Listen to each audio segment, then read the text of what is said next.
여러 지자체에서 다자녀 가구에게 무상으로 우유를 지원하던 게 이달부터 갑자기 중단됐습니다. 저출생 문제에 적극 대응하겠다던 정부가 약속을 뒤집었다는 비판이 일고 있는데 왜 이런 일이 일어났는지 장혁진 기자가 따져봤습니다. 중학생 2명과 초등학생 1명을 자녀로 둔 학부모입니다. 새학기가 되자 우유 무상 지원 대상에서 빠진다는 통보가 왔습니다. 새 아이의 한 달 식비만 150만 원인데 우유값으로 6만 원을 학교에 내야 할 처지입니다. 우상 우유까지 줄여버리면 저는 우유를 줄인 만큼 또 우유를 애들을 사다 줘야 되니까 거기에 대한 가계 부담이 더 올라가죠. 인터넷 카페엔 다자녀 가구 우유 무상 지원이 사라졌다는 글들이 계속 올라오고 있습니다. 날벼락이다, 살기 더 팍팍해졌다는 하소연도 이어집니다. 인구 절벽 시대라고 하는데 이 시대에 우리한테 이렇게 하는 게 맞나? 아이 많으면 애국자라고 하는데 그런 거 하나도 없는 것 같고. 문제는 불분명한 정부 지침 탓에 불거졌습니다. 5년 전 농식품부의 학교 우유 급식 지침, 무상 우유 지원 대상에 다자녀 가구를 고려하라고 적혀 있습니다. 그런데 이듬해 지침을 보면 이 조항이 없습니다. 다자녀 가정에 지원 신청이 몰리면서 기존 예산으론 감당이 안 됐기 때문입니다. 취약계층 우선 지원이라 다자녀 일부만 지원했습니다. 선정하는데 어려움이 많았고 형평성 문제도 제기되었고요. 다만 학교와 지자체가 재량으로 다자녀 가구를 지원하도록 했는데 이번에는 학교가 반발했습니다.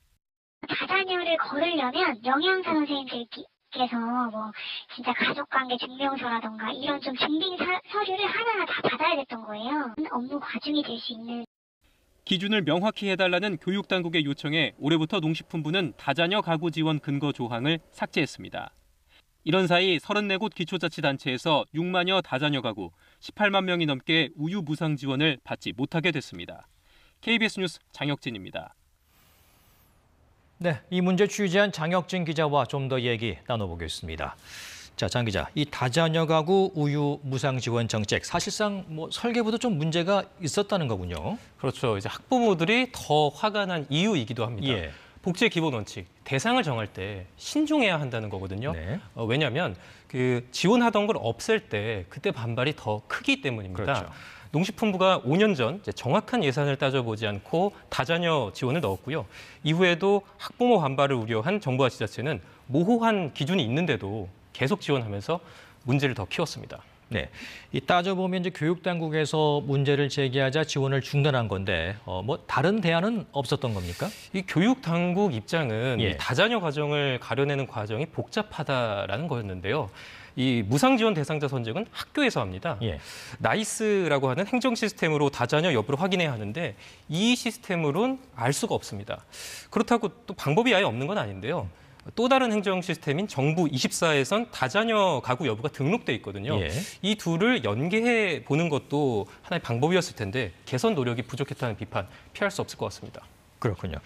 결국은 이제 정부의 저출생 정책과는 좀 반대로 가고 있는 것 같은데 우유 무상 지원이 그렇게 어려운 겁니까?